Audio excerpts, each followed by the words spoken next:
want to actually write some tests, go ahead and hit Window, General, Test Runner if you don't have the test runner open, and this window will appear. The next thing you want to do is you want to create a scripts folder if you don't already have one. If you already have something that's like a scripts folder, something that holds all your scripts, you are going to want to skip the step. So now you want to create a new test assembly folder in the active path. It's going to create a folder called tests. You can accept that name or pick a new one, and then you want to hit create a new test script in the active path once you've opened the folder. I'm going to name mine edit mode tests.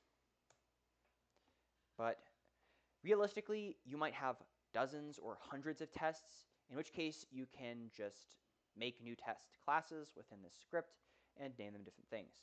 But for now, let's go with this. Okay, edit mode test is created. What also was created with the folder was something called an assembly definition asset. This is what lets you reference scripts outside of the local namespace. So what does that mean? Well, if we go into our edit mode tests and remove this default function,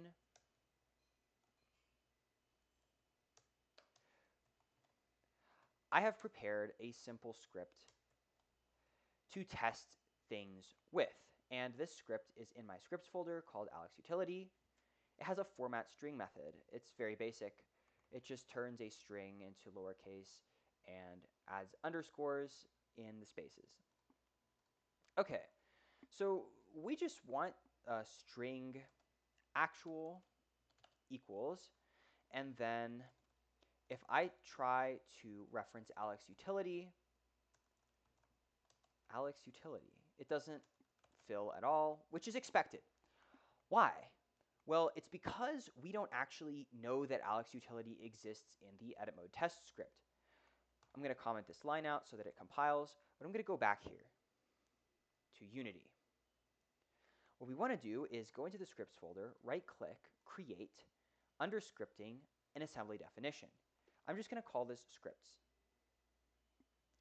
This assembly definition here is responsible for encapsulating all of the scripts in this folder and in its subfolders so that you can reference them in, for example, somewhere like the edit mode tests.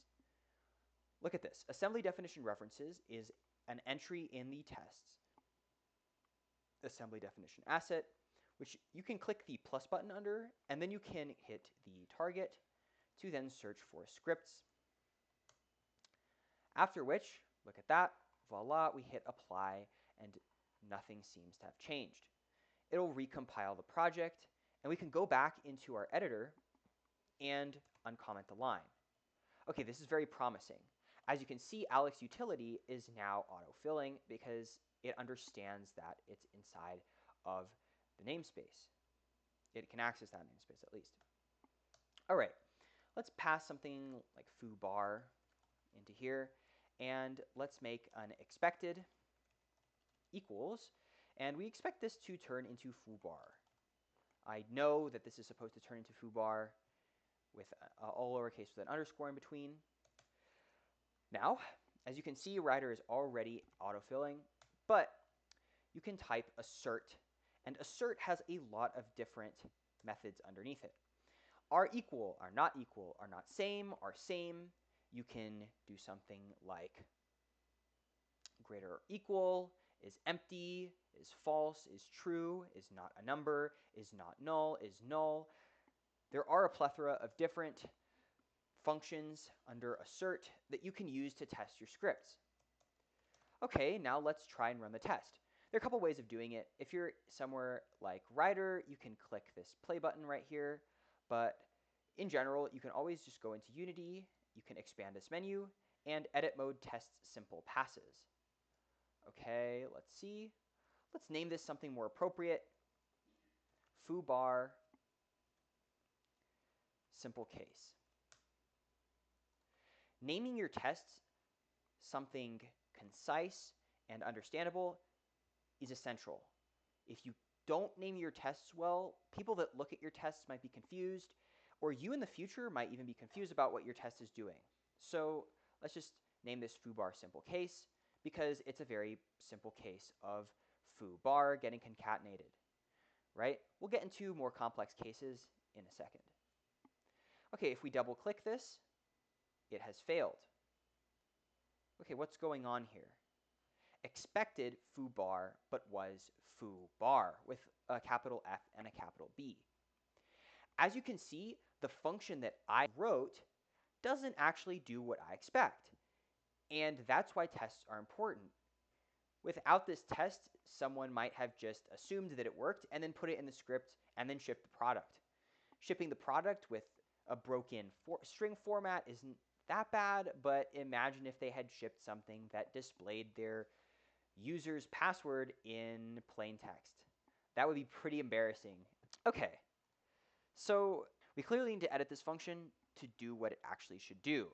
So let's fix the problem. So the fix here is simple. Even Ryder was complaining about this. Right here, I reset the result to input.replace. So let's go ahead and actually do what we should and say that it's result.replace. Okay, now Ryder isn't complaining anymore, and our function should be correct. If we go back into Unity and double click, our test passes. Beautiful.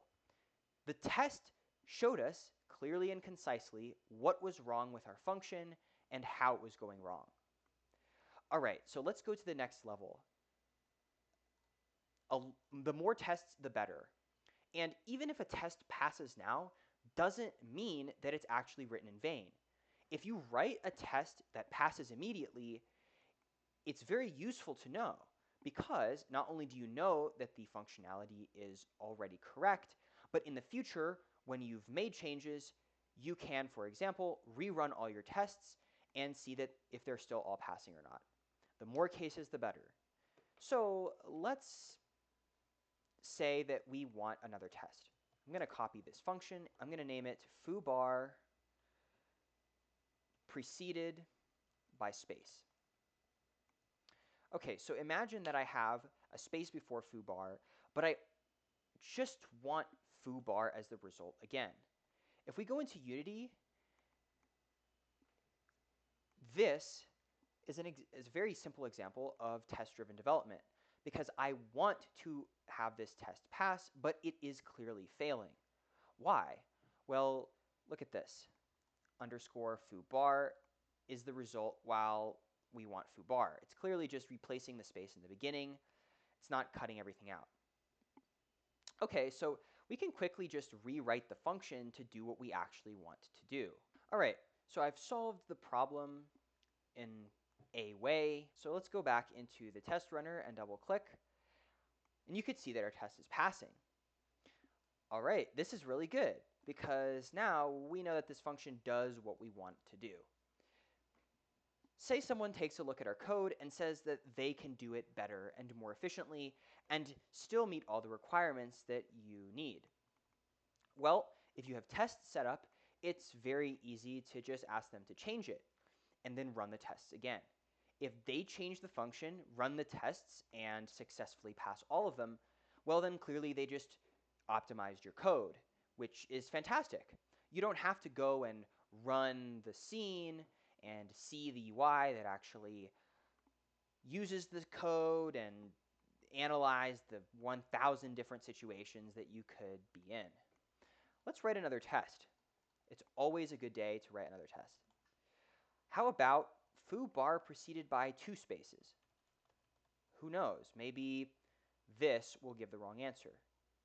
Let's say foobar separated by 2 spaces.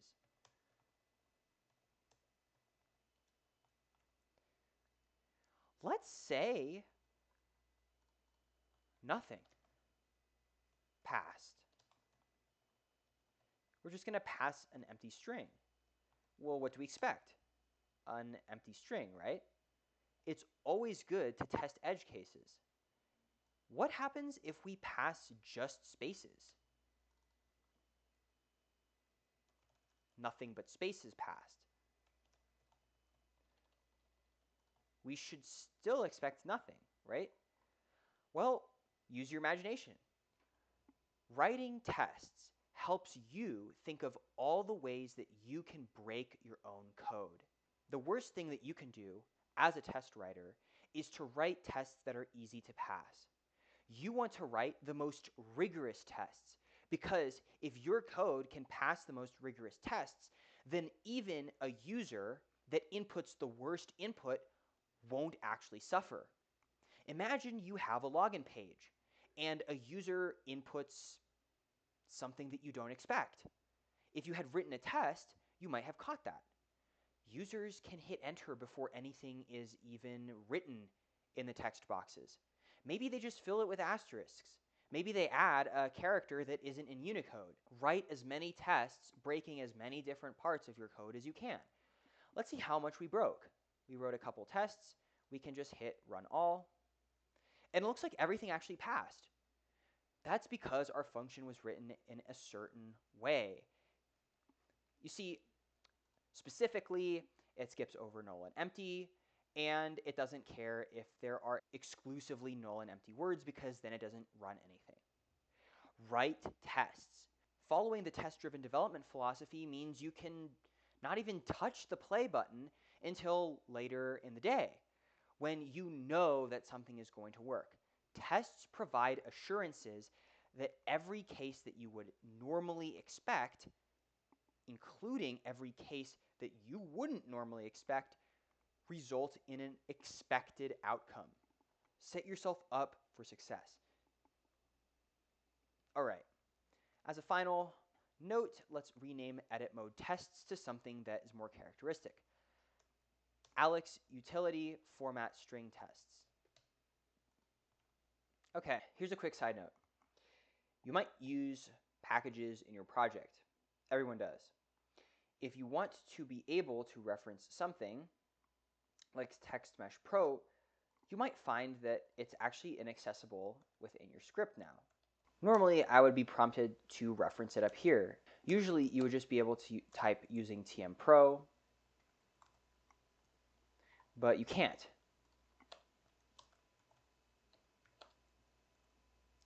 Okay, what's going on here? That's because you have to return to your assembly definition asset.